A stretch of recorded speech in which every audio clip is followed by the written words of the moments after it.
Etion.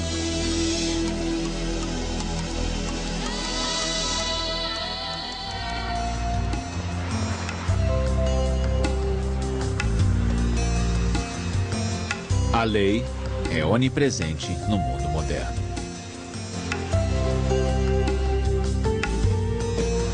Ela regula cada aspecto da vida em sociedade.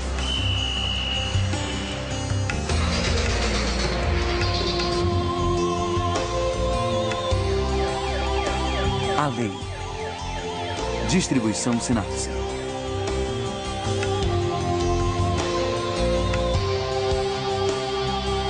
Quando uma pessoa infringe a lei, quando a paz da sociedade é perturbada, cabe ao tribunal julgar.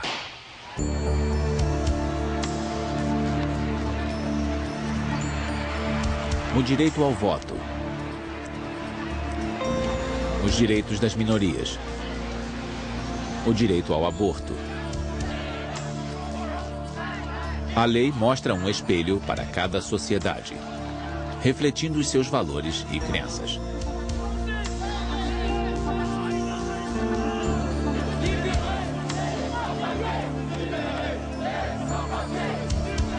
Por toda a história, as leis foram adaptadas para transformar a moral e novas práticas sociais.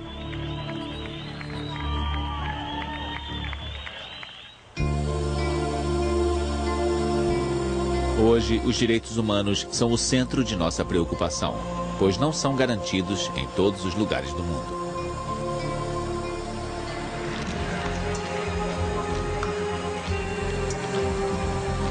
Fazer leis justas e imparciais sempre foi um difícil desafio para as sociedades humanas.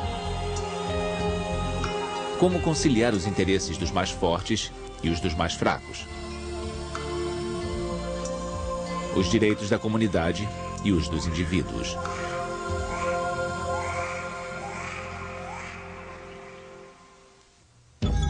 Os deuses, o homem e a lei.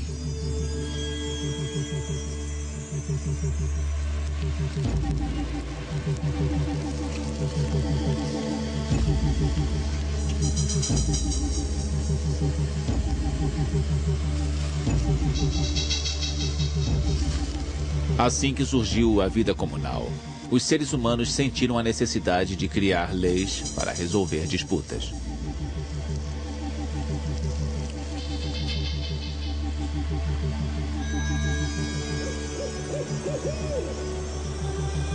As primeiras leis escritas foram encontradas na Mesopotâmia. O mais famoso código de leis remonta a 3.700 anos. Foi criado pelo rei Hammurabi, da Babilônia.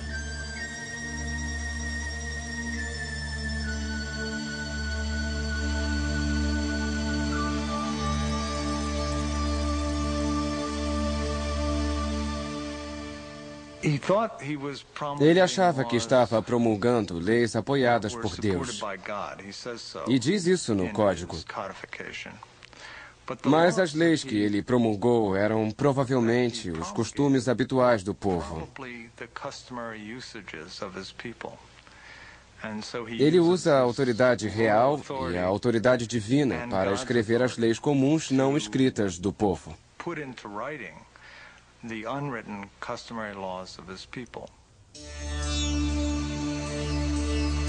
As leis de Hammurabi cobriam cada aspecto da vida cotidiana, da construção ao comércio, da escravidão ao casamento.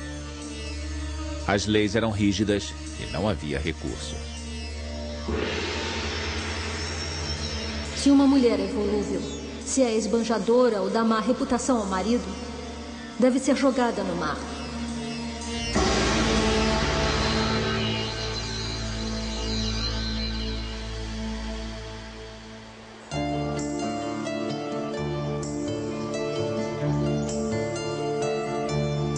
Os gregos foram os primeiros a permitir que os acusados se defendessem perante seus iguais. Em Atenas, podia haver até 2.000 membros de júri em um julgamento. O tempo destinado às considerações dos advogados era determinado por uma clepsidra, um relógio de água que funcionava pelo mesmo princípio da ampulheta. Os melhores oradores desenvolveram a arte de terminar seu discurso junto com as últimas gotas de água do recipiente.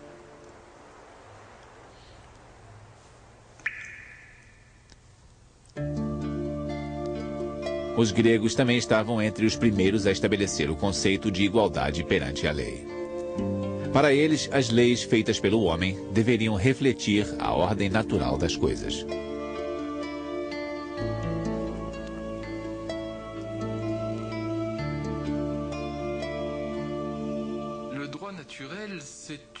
Acho que a lei natural foi um estágio importante no desenvolvimento do pensamento jurídico. A lei natural foi considerada inicialmente como originária dos deuses. Mais tarde, tornou-se mais secular.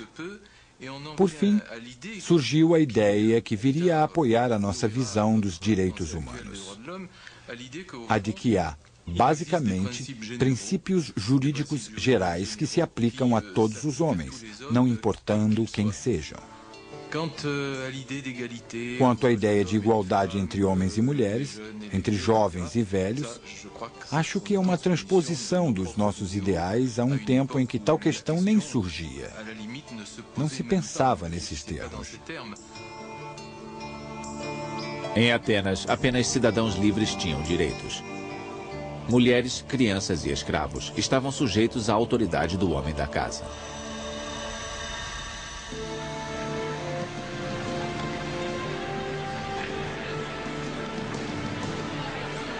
A sociedade romana também era patriarcal e utilizava escravos. A igualdade perante a lei permanecia um princípio subserviente aos hábitos da época. Os romanos eram um povo muito prático. O sistema de justiça deles era baseado em uma grande missa de jurisprudência e ainda serve como modelo.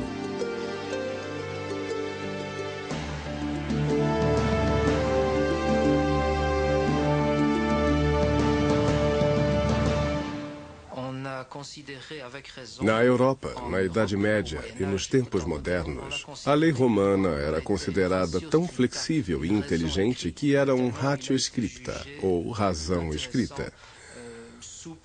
A genialidade de Roma está no espírito das leis, porque conseguiu desenvolver um sistema legal flexível, eficiente e perfeitamente adaptado à sociedade que pretendia regular. No curso da história, os romanos criaram milhares de leis. O vendedor deve conhecer seu produto e relatar claramente qualquer defeito latente. Se não o fizer, ele é considerado culpado e nenhuma evidência de má-fé será exigida.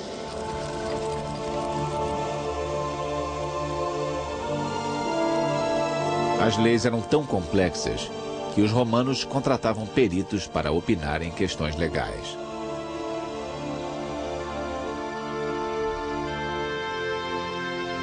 Como nos tribunais modernos, os magistrados ouviam os argumentos de defesa e acusação. Os advogados contavam anedotas para entreter os espectadores.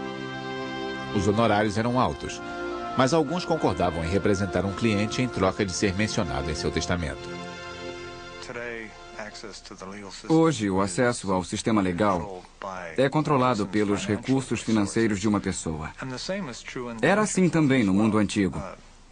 Mas não só por recursos financeiros. Os laços familiares também eram muito importantes.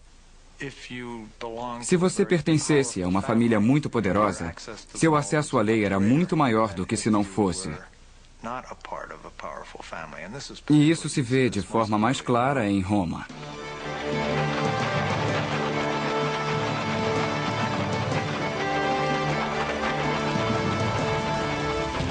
No século V, o Império Romano caiu sob ataque dos bárbaros que pilharam, demoliram e queimaram tudo em seu caminho. Para todos os propósitos práticos, a lei romana desapareceu.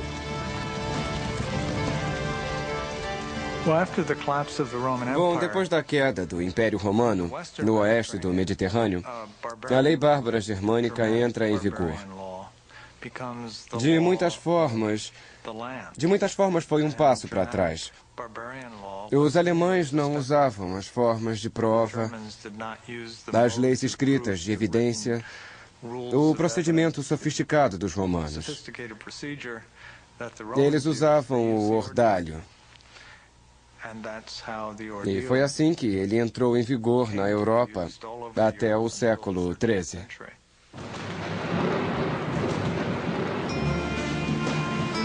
O ordalho era o julgamento de Deus através do teste da água ou do fogo.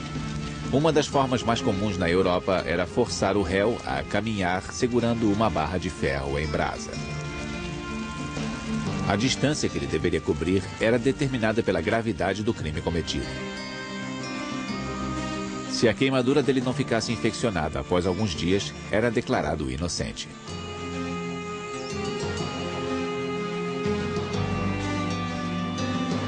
Na Idade Média, a lei do senhorio, baseada nos costumes germânicos, existia paralelamente à lei cânone administrada pela Igreja.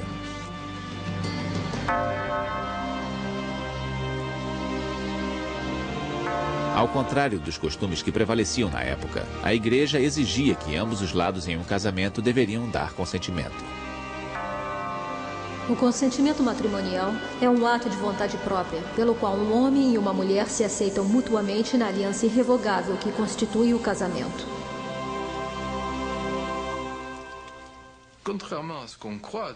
Ao contrário da crença popular, talvez por nossa ideia de igreja medieval e inquisição ser influenciada por filmes, o homem comum ficaria muito melhor se recorresse ao tribunal clérigo do que ao secular, porque a igreja tinha normas muito mais justas do que os senhores, que viam a maior parte de suas atividades legais como um meio de extorquir dinheiro do homem comum. No século XI, o Corpus Juris Civilis foi descoberto. Era uma compilação de leis e jurisprudência romana criada 500 anos antes pelo imperador Justiniano. O código foi ensinado na primeira faculdade de Direito em Bolonha, Itália.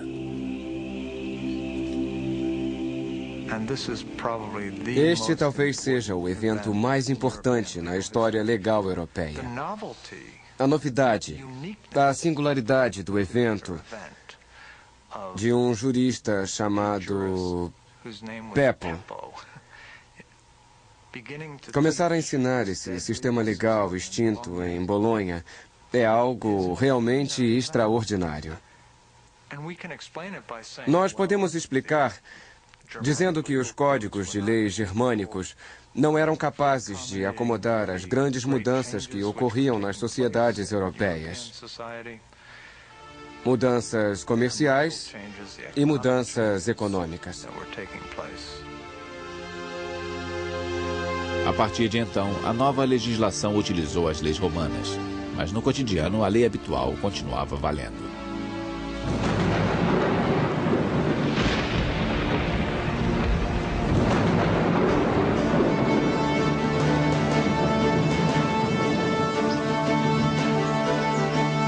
Segundo o costume, o rei deveria fornecer terras para seus vassalos ou barões e protegê-los em troca de seu serviço militar.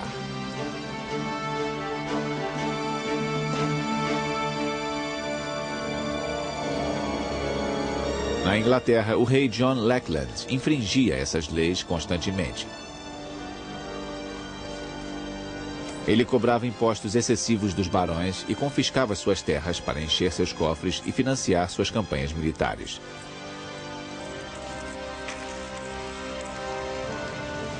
Os abusos do rei John levaram os barões ingleses a se revoltar.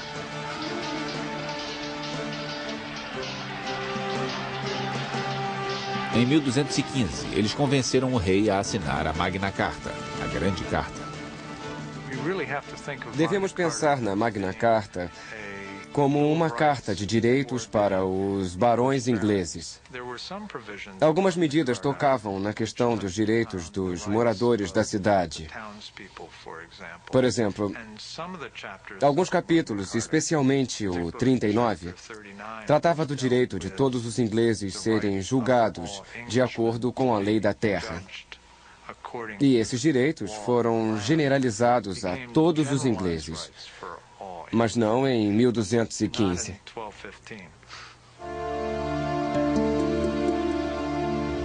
Nenhum homem livre deverá ser detido ou preso, a menos que tenha sido julgado fielmente por seus iguais, segundo a lei da terra. Apesar de sua aplicação limitada, o acordo entre o rei John e seus barões é geralmente citado como a primeira carta de direitos humanos.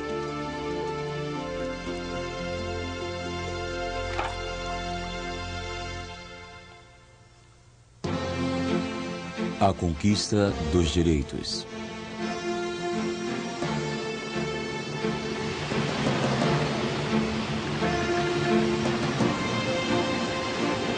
A lei sempre foi uma ferramenta poderosa para as classes dominantes. Ao descobrir a América, os conquistadores impuseram suas leis aos povos nativos. A primeira pergunta feita sobre os selvagens, como eram chamados, foi: eles são mesmo humanos? Se você pensar como uma pessoa daquela época, é uma pergunta legítima. Os primeiros nativos com quem Colombo teve contato não usavam roupas, eram canibais e faziam sacrifícios humanos. Isso deu muito o que falar. De fato, a Igreja respondeu rapidamente. Pouco tempo depois, em 1530, o Papa declarou: Sunt vero hominis, ou são seres humanos de verdade.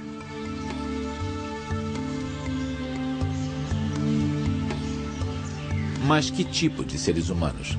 Em que categoria se encaixavam?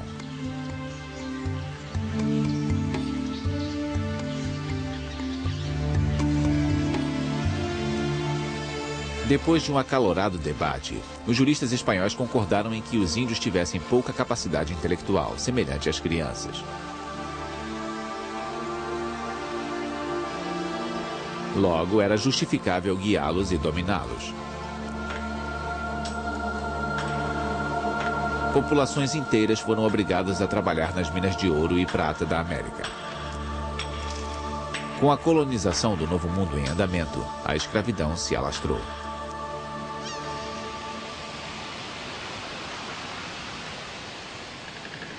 Os europeus transportavam milhares de africanos à força para serem escravos na América.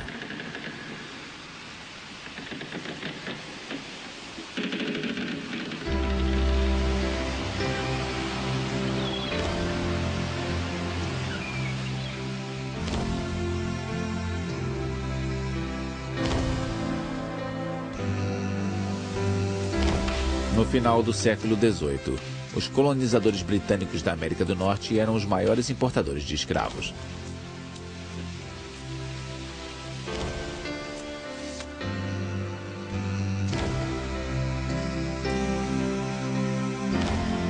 E foi nesta sociedade escravagista que Thomas Jefferson, um jovem advogado da Virgínia, exigiu o direito de liberdade a todos os homens. Todos os homens são criados iguais. São contemplados pelo Criador com direitos inalienáveis, entre eles a vida, a liberdade e a busca da felicidade. Para assegurar estes direitos, são instituídos os governos entre os homens.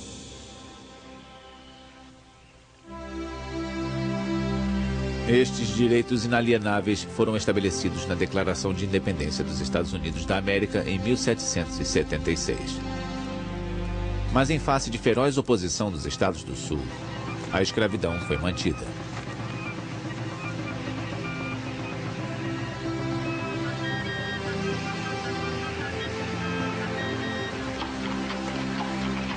Baseada na Declaração Americana, a Declaração Francesa de Direitos Humanos e Civis foi adotada em 1789, no auge da Revolução.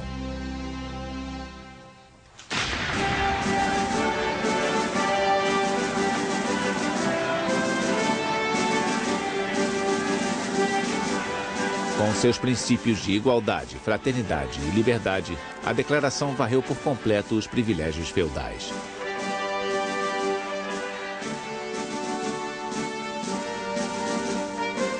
Liberdade de expressão e pensamento é um dos direitos mais preciosos da humanidade. Logo, todo cidadão pode falar, escrever e publicar livremente. A declaração não contou com a força da lei. Napoleão trabalhou pessoalmente no novo Código Civil francês. Era um inteligente compromisso entre a lei romana, os antigos costumes franceses e a lei revolucionária.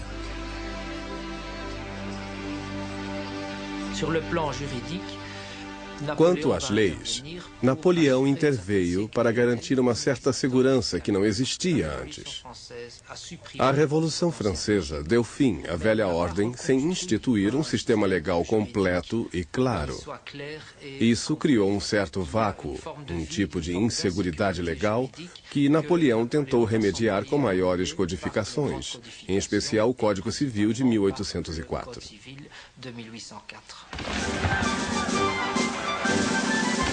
Através das conquistas militares, Napoleão impôs seu código na Bélgica, em muitos estados alemães, na Polônia e na Itália. Há muitos países em todos os continentes nos quais o Código Napoleônico, revisado e melhorado, continua em vigor.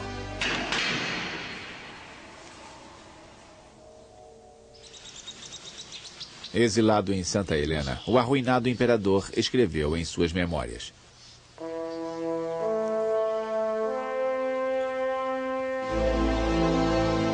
Minha fama verdadeira não foi a vitória em 40 batalhas. Waterloo vai apagar a lembrança de todas elas. O que jamais será apagado e viverá para sempre será o meu Código Civil. Embora o código represente um avanço, ele reinstaurou os poderes do chefe da casa, incluindo o direito de mandar prender uma esposa ou um filho desobedientes. Também restabeleceu a escravidão, que os revolucionários haviam abolido.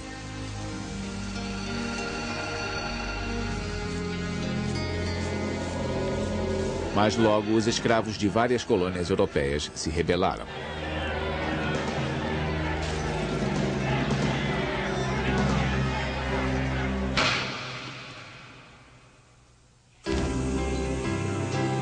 Em 1833, a Grã-Bretanha foi a primeira a abolir o comércio de escravos. Depois foi a França, em 1848.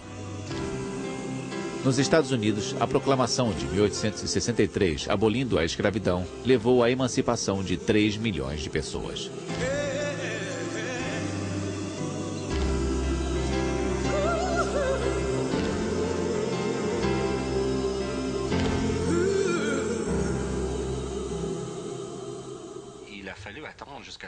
Só na Guerra de Secessão dos Estados Unidos, a Constituição americana recebeu emenda para dar fim à escravidão. E, como se sabe, isso não pôs fim ao racismo e à discriminação. Levou mais um século para que os grandes empecilhos à igualdade entre negros e brancos fossem eliminados, pelo menos formalmente, nas leis americanas.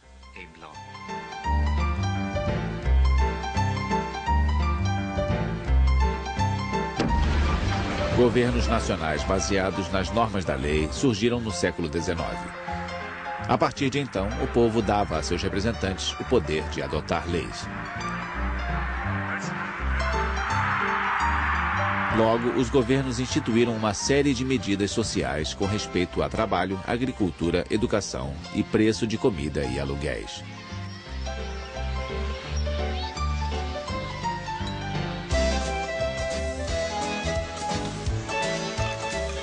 Em 1919, para combater o vício, uma emenda é acrescentada à Constituição americana.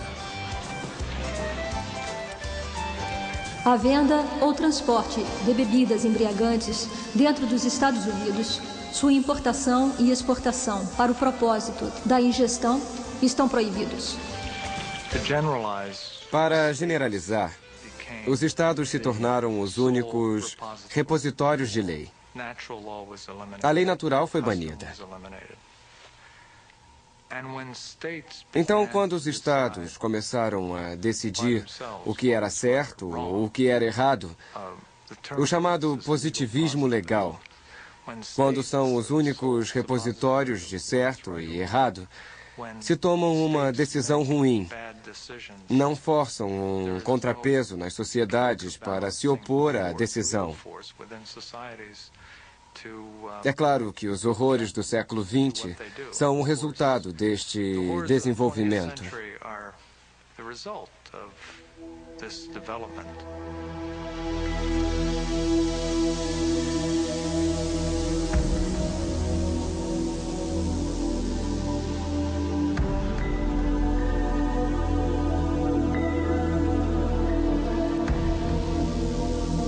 No final da Segunda Guerra Mundial, a descoberta dos crimes cometidos pelos nazistas lançou uma luz na importância dos direitos humanos.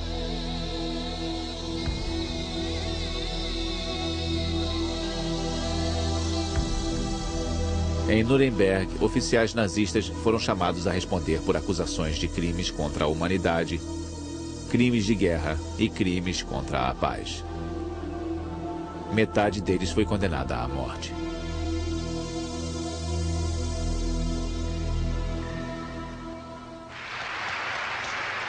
A Organização das Nações Unidas quis evitar que tais horrores se repetissem. Esta Declaração Universal dos Direitos Humanos pode se tornar a Magna Carta de qualquer lugar. Contra les atrocités et les oppressions dont tant de millions d'êtres humains ont été victimes à travers les siècles. Em 1948, a primeira Declaração Internacional dos Direitos Humanos foi adotada. A favor da adoção da Carta, 48. Contra a sua adoção, 0. Abstenção, 8.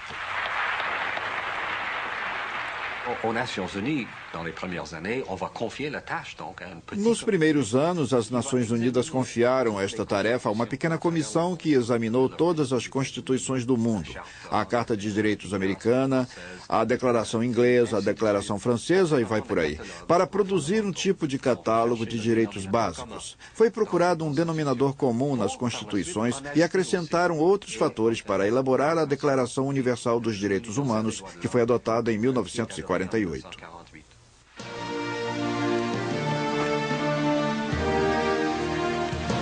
Na época, o mundo estava lutando com o sofrimento da Guerra Fria. A União Soviética se recusava a reconhecer um pacto que ressaltasse a liberdade de expressão ou o direito ao voto e ignorava as desigualdades sociais e econômicas.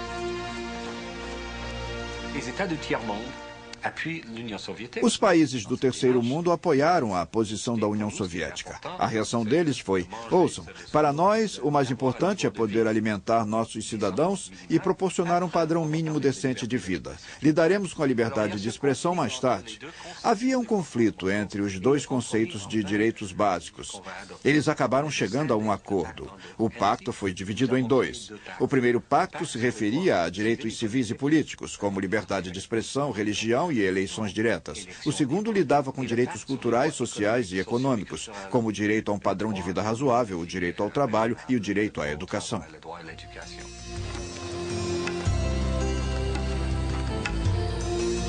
A declaração foi adotada por 48 países e permanece uma resolução sem força legal. Todo país tem a liberdade de aplicar ou ignorar seus princípios.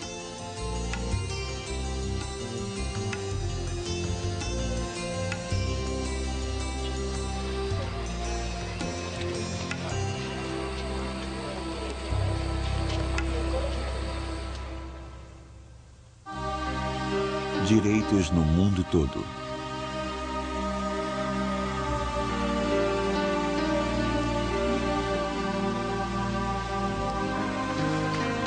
Em muitas partes do mundo, os direitos mais básicos continuam a ser ignorados.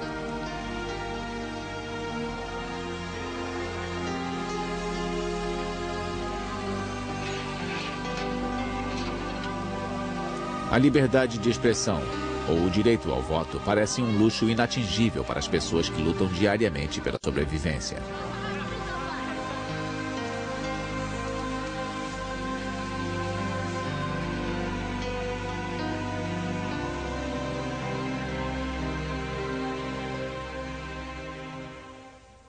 A grande maioria das pessoas do Sul não tem acesso à água potável. 20% da população das cidades do Egito não tem acesso à água potável. Em alguns países africanos, somente 10% dos habitantes têm acesso à água potável, água para beber, para se lavar, para cozinhar e coisas do tipo. Você deve saber o que significa. É uma catástrofe, pois a falta de água potável significa imediatamente contaminação e doenças. Muitos seres humanos não têm a certeza de que terão um teto sobre a cabeça, alimento suficiente e acesso à educação.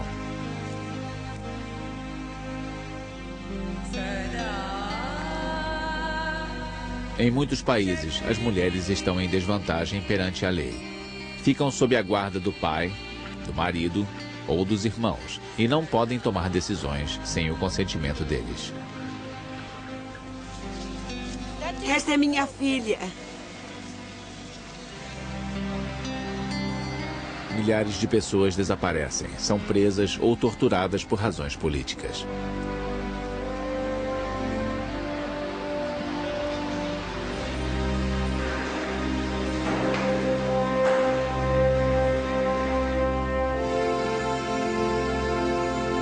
Para dar mais força a convenções internacionais, a ONU criou um tribunal internacional em Haia, nos Países Baixos.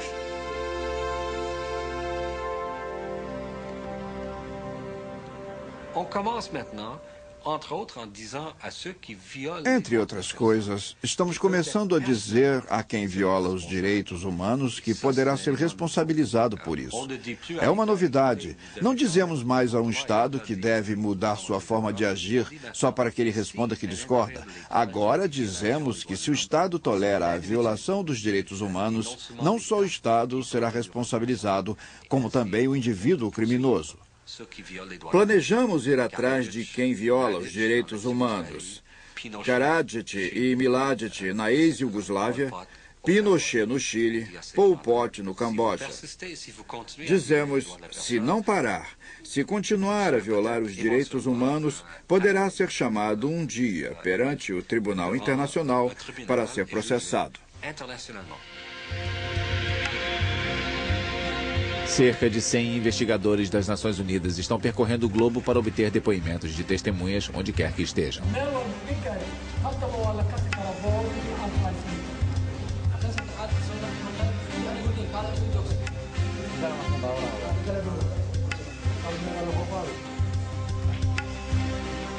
Em Ruanda, muitos dos responsáveis pelo genocídio que fez 500 mil de vítimas foram julgados pelo Tribunal Internacional. Em 1998, o ex-primeiro-ministro Jean Kambanda foi condenado à prisão perpétua.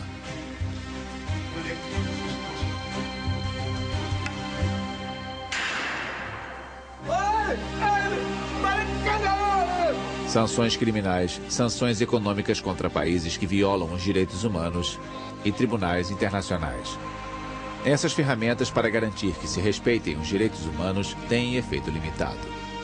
Enquanto houver grandes disparidades econômicas na Terra, a justiça internacional não será uma realidade.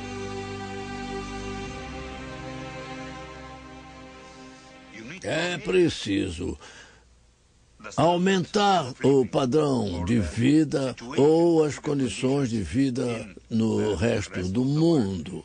É preciso que sejam condições humanas, estou dizendo que é realmente necessário, em especial no século XXI, que deverá vivenciar a outra geração de direitos humanos, na minha opinião. Esta nova geração de direitos humanos será o direito de ser um ser humano. Só o que se precisa para rebaixar um povo à escravidão é privá-lo de seus direitos básicos. Agora, no século XXI, espera-se que o mundo reconheça o direito de todas as pessoas terem condições de vida decentes e serem tratadas como seres humanos.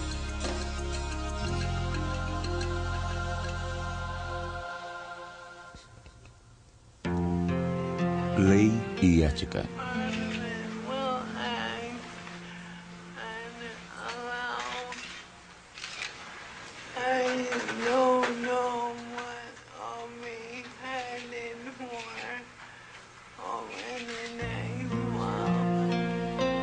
A canadense Sue Rodrigues sofria do mal de Lou Gehrig. Por muito tempo, ela lutou na justiça pelo direito à eutanásia. Ela queria que um médico pudesse dar um fim à vida dela quando o estado dela piorasse demais para que o fizesse sozinha.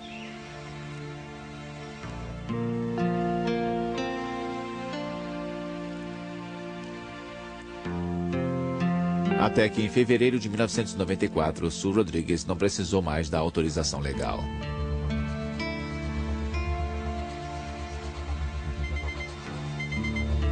A eutanásia gera discussões tempestuosas nos círculos médicos e entre a população. Até o momento, a Austrália e a Holanda estão entre os únicos países a autorizá-la em determinadas circunstâncias.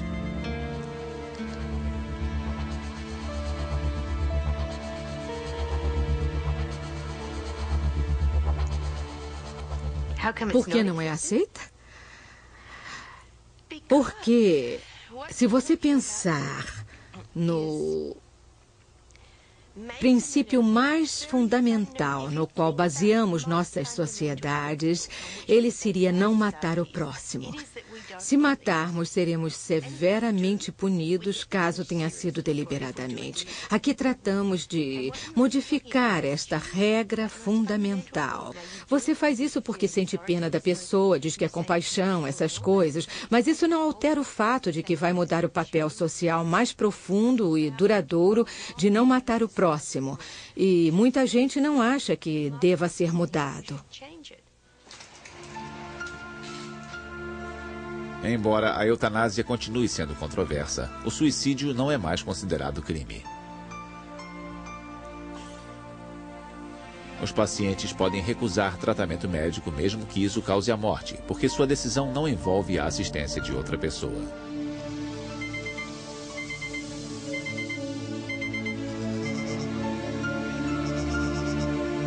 Os direitos de cada um podem levantar questões éticas complicadas.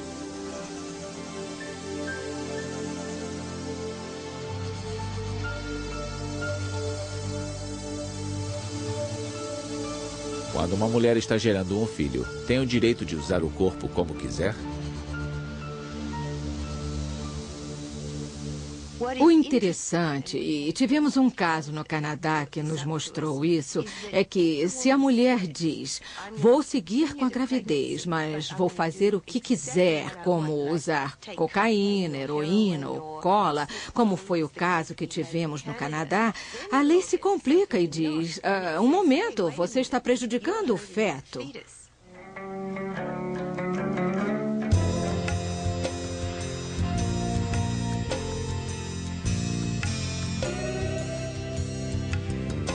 Em um mundo de valores, práticas e condições sociais que mudam rapidamente, a lei não pode mais definir sozinha o que é aceitável ou não.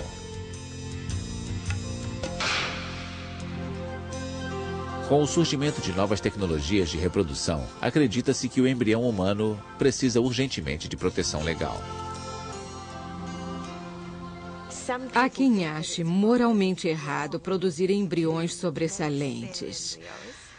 O motivo para que existam é a possibilidade de congelá-los a 243 graus negativos em nitrogênio líquido e mantê-los durante muito tempo. Houve até casos de divórcio em que os casais pensaram no que fazer com os embriões. É tipo, quem fica com o cachorro, quem fica com as crianças, quem fica com os embriões. Graças a novas tecnologias, é possível não só congelar embriões, como também implantá-los em mães de aluguel ou usá-los em pesquisas.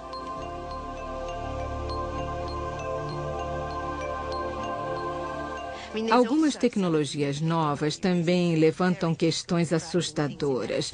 Por exemplo, as pessoas já falam em desativar certas células do embrião. Houve um debate na televisão que perguntou, e se pudéssemos desativar as células que fazem a cabeça do embrião? Ficaríamos só com o corpo, ou teríamos todos os órgãos e poderíamos usá-los para transplantes? Pode parecer extraordinário, mas conseguiram fazer isso com sapos, com girinos. Fizeram girinos sem cabeça. Ainda não acabaram os desafios enfrentados por legisladores como resultado de avanços científicos. Hoje, a clonagem de animais é uma realidade. Em 1997, o nascimento da ovelha Dolly mexeu com a comunidade científica. Desde então, o fato foi repetido várias vezes. Parece não haver problema técnico sério que nos impeça de clonar um ser humano. Porque acho que não devemos fazer clonagem. Acho que nós devemos ter o mais profundo respeito pela vida humana e sua singularidade inerente, dentro da qual eu incluo gêmeos idênticos, trigêmeos idênticos. E também devemos ter um profundo respeito pelo que chamo de espírito humano, que nada tem a ver necessariamente com a religião. Para algumas pessoas tem relação, mas você pode ser totalmente secular e acreditar no espírito humano. Nas nossas sociedades, fica a critério dos tribunais julgar. Mas os juízes confrontam fatores sociais e políticos complicados.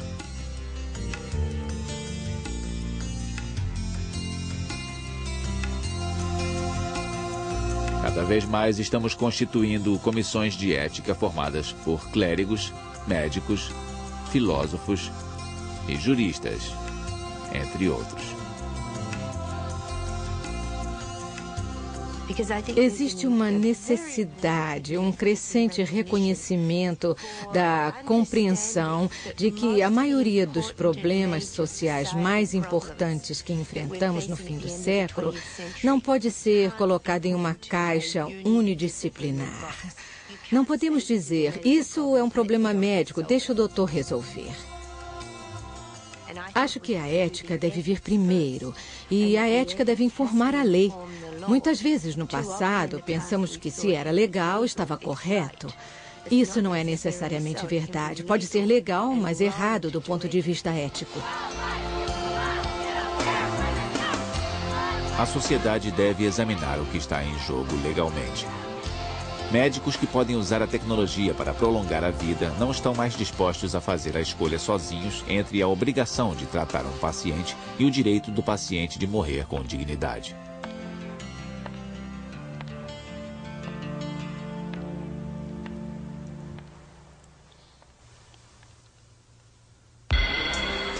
A lei dos direitos.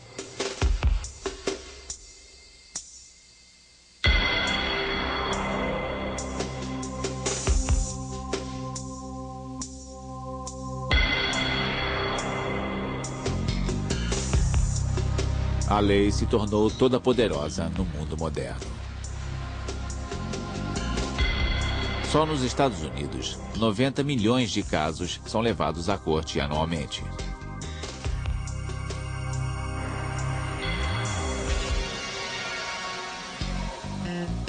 Nas nossas sociedades, sempre nos sentimos esmagados por leis e regulamentações.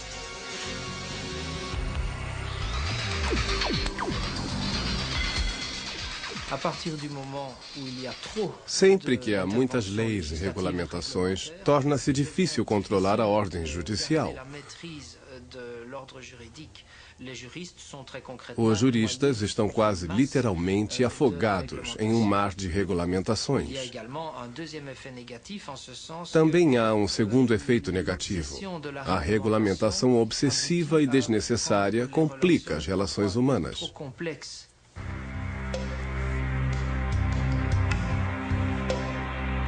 Particularmente na América do Norte, os cidadãos se condicionaram a recorrer aos tribunais para resolver todo tipo de disputas.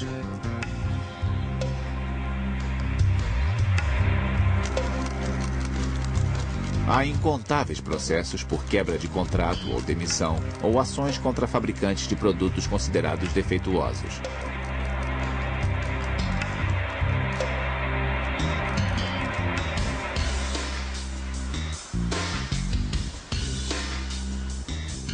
Nas escolas, cada vez mais alunos usam seus direitos para desafiar a autoridade dos professores.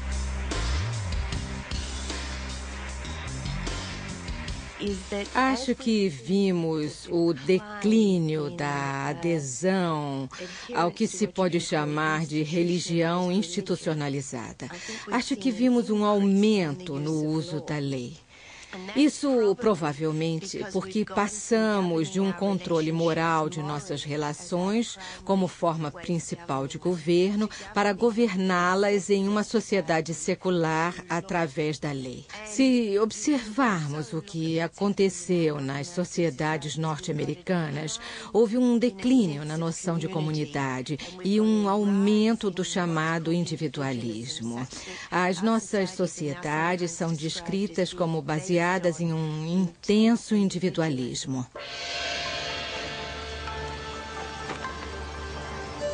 Na China, o homem realmente civilizado resolve suas brigas fora do tribunal. Nessa sociedade, a obediência e o respeito pela autoridade sempre relegaram os códigos de lei a uma posição secundária.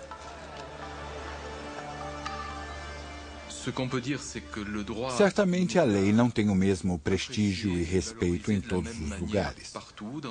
No Ocidente, tendemos a atribuir grande importância à decisão da lei. Em outras culturas, em sociedades tradicionais e asiáticas, a lei é apenas uma forma de regulamentar a sociedade e pode ser usada bem menos do que os outros padrões, como a religião, por exemplo.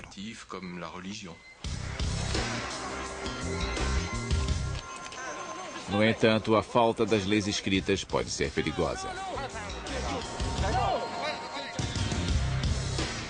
Pode levar a abusos de poder.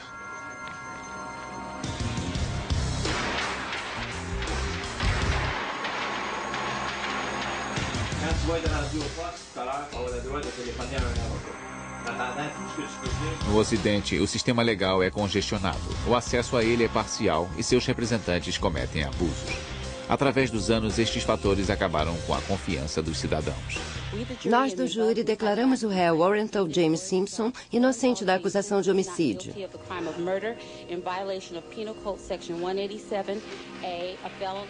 Nos Estados Unidos, a absolvição do astro do futebol americano O.J. Simpson, acusado de assassinar a esposa, deixou muitos cidadãos com raiva. Alguns atribuíram o resultado do julgamento à riqueza do Sr. Simpson. A meu ver, não se deve atribuir qualquer credibilidade à versão do réu. Sendo assim, peço que o culpem das acusações de homicídio qualificado. Assim como a sociedade que a criou, a lei não é perfeita. Mas apesar de suas fraquezas, a justiça continua tendo papel importante em nossa sociedade.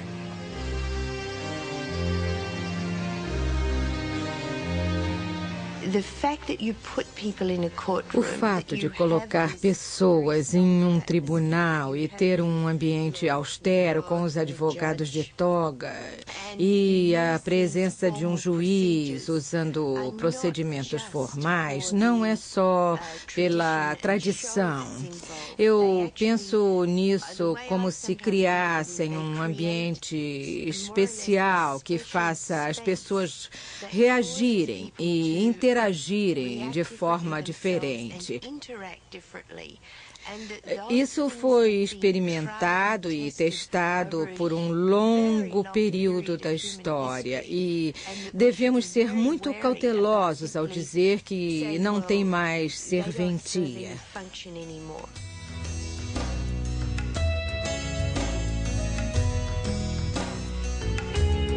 Em décadas recentes, muitos grupos lutaram para ter seus direitos reconhecidos em tribunais.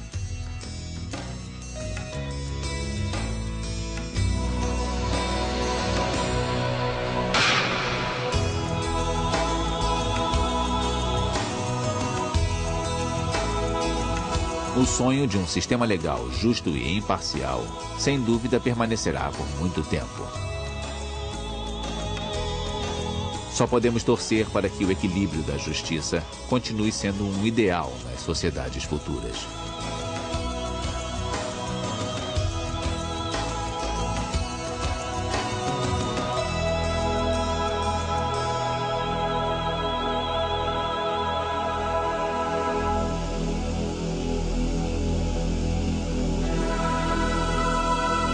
Versão brasileira, Audio News.